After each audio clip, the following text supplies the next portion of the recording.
Hey everyone, welcome back to some more World of Tanks. Today we have a player by the name of Finn on the European server who is going to show us what the T110E3 can do. Now when I think of this tank, I think of a tank that is really well armored, really doesn't have a whole lot of weak spots from the front, and has the nice big 750 alpha damage gun. Obviously it's not a very maneuverable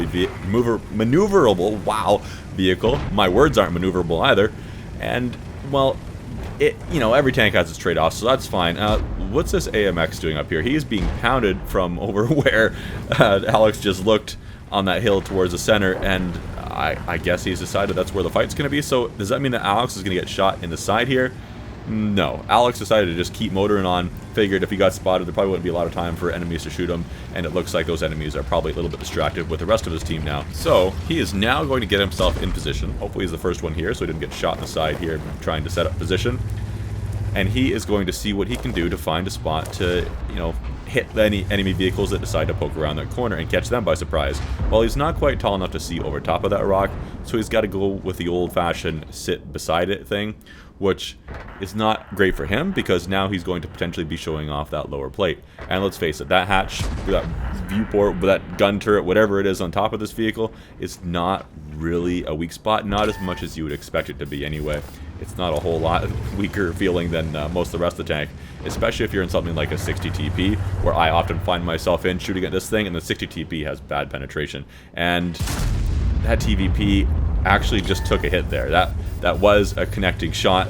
There's the first 750 or so damage for Alex done in this battle already, and you'll see when the TVP gets respotted here in a second, hunting down that artillery, that he is in fact missing about that many hit points. Now let's see if Alex can provide a little bit more support for that artillery. Unfortunately, he can't really do much about saving him.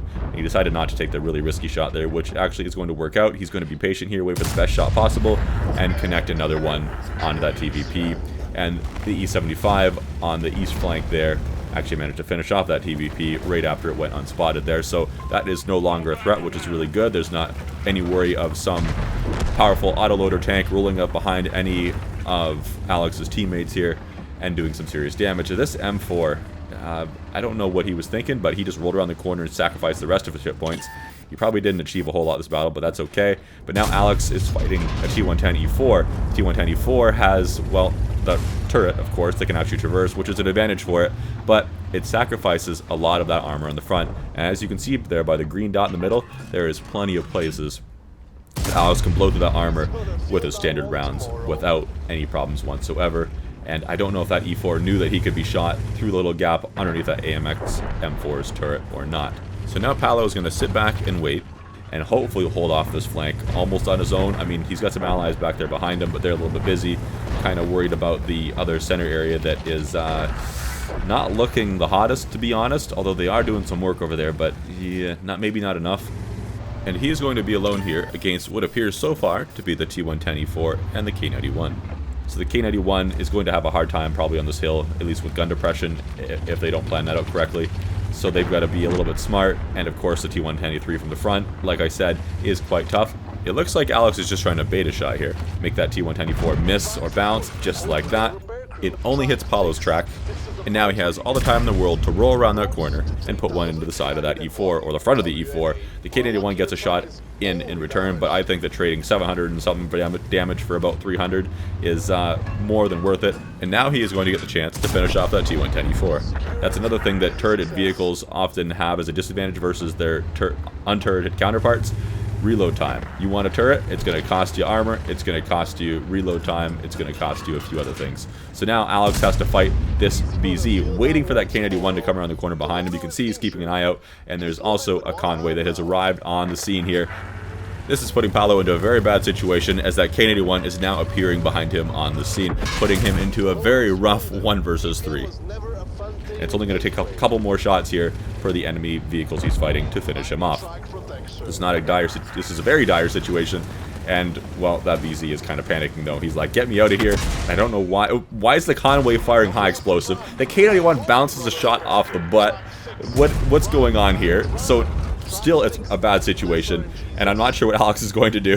Why is he still alive? That doesn't make any sense. The convoy is still firing high explosive. Like, convoy, if you were firing armor piercing or any kind of regular shell type other than high explosive, you would have killed this T110E3 already. The BZ bounced off the front. That cost him his life. The Conway here is still firing high explosive. It looked like he was thinking about going after that K91, but decides instead, you know what, I'm just going to finish off this Conway. And it looks like this Conway has just completely given up. What are you doing there, bud? What are you doing? You know, you could be flanking while he's reloading, but now Paolo has turned this into a 1v1. He is missing a loader, and he doesn't have the repair kit or the first aid kit yet that he already used on another crew member to fix that problem. And now the K91's going to sit in front of a T110E3 that's kind of in a hull-down position. Yeah, just give him your lower plate. What could possibly be the smarter move than that, huh? Why are you guys... Oh my gosh. I don't mean to take anything away from Paolo at all in this game, but he has gotten so incredibly lucky and managed to find the easiest to fight group of World of Tanks players I have ever seen in my life. There is absolutely no way that he should have survived anywhere near this long. He should have been dead about the time that K91 appeared behind him. And I say that largely because that K91 should have had pushed him and been shooting him twice already by that point. Somehow, he's managed to pull off that 1v3. That must feel so satisfying. Regardless of how bad those players are, even if they're AI, that's incredible. And now this STB is just going to also sit in front of him. Like, what are you doing here too, bud? Like, come on. At least that STB managed to do some damage. So that's better than most of the other ones have done.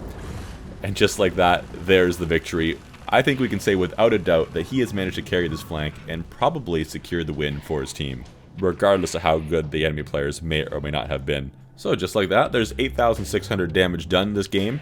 He's managed to get himself the Master Badge, Ace Tanker, Steel Wall, and High Caliber. Now, I want to take a second and look at the enemies he was fighting. I don't normally do this, but this time I was curious, and what I found I think will be rather interesting to you as well. So the main thing we're going to look at for all these players is the number of battles they've played, their WN8, and their win ratio. So as you can see for Paolo here, he's played about 23,000 battles, which is a very respectable amount. His current WN8 is 2,500, which is exceptional, and he has an average of 54.2% victories, which is great. That means he is a player you want on your team. He is going to win more battles for you than he is going to lose by far. And if you look at what he's done in the last 60 days or 1,000 battles, you can see too that he is still improving. He is becoming a better player all the time.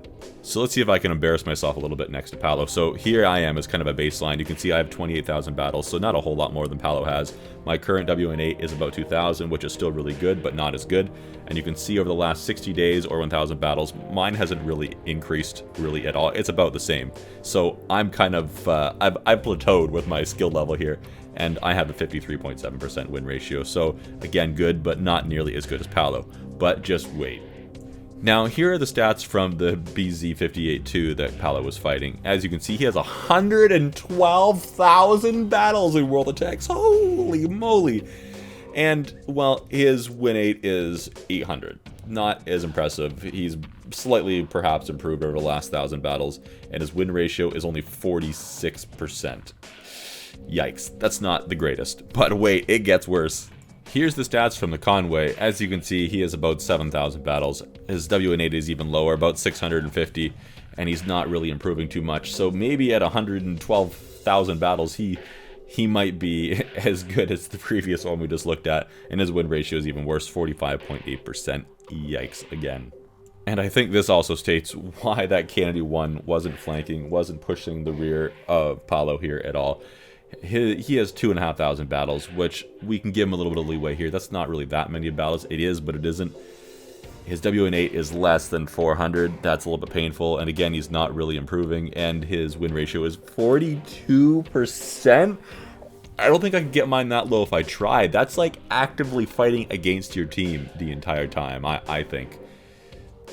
This is when I question, is this guy a bot? That's bot level stats right there. I'm sorry if I'm hurting your feelings, but I'm just calling them how I see them.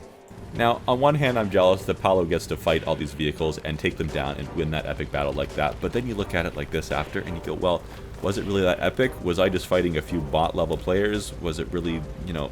And also, if you're fighting good players all the time, I feel like there's more things you can learn. You can go, oh, look, they were side scraping me and they won this exchange because of that. Maybe I should do that next time. Maybe I'll make myself better from fighting these better players. Maybe I can learn a thing or two, right? So on that hand, But there's all these other battles. As we saw, Paolo has played a lot and is probably going to play a lot more battles in his World of Tanks career. So I think he has learned plenty and doesn't need to learn the little nitpicky stuff from what he could have learned in this exchange. So, whatever. Anyways, guys, I'll stop rambling. I'll see you next time. Thanks for watching. All that jazz. Oh, and Paolo, if you see this, I apologize if I called you Alex at any point in the replay. I had to go back through after and change what I said the entire time, because I kept calling you Alex the entire time for some reason. I think I got replays mixed up in my brain.